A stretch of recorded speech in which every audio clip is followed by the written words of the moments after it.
I've said in the past that I think the Argenti system can be attributed with half the success that Wesfarmers enjoyed since it became a public listed company back in 1984. Why is that? Well, I think a lot of it goes to the question of the objective or the purpose of the organisation. When we sat down, having been a farmers' co-op, and became a listed company and said, what's our objective?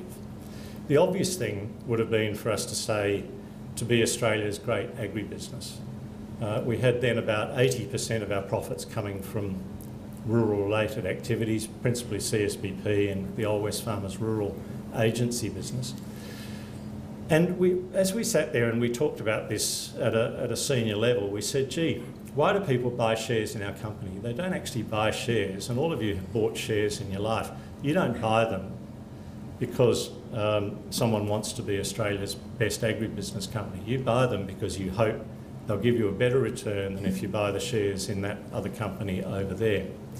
And so we said the objective for a listed company must be to provide a satisfactory return to shareholders.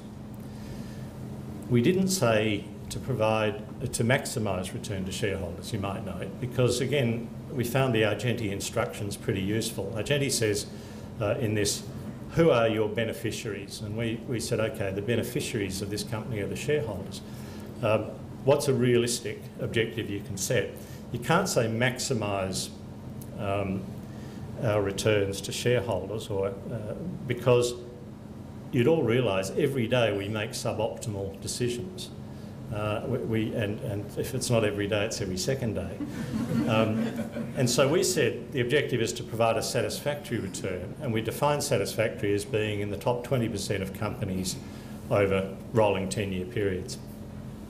That was a really powerful thing. If you think of the actions that take place in a group like Wesfarmers under an objective to be Australia's great agribusiness, compared to what takes place to provide a satisfactory return to shareholders, they're very different.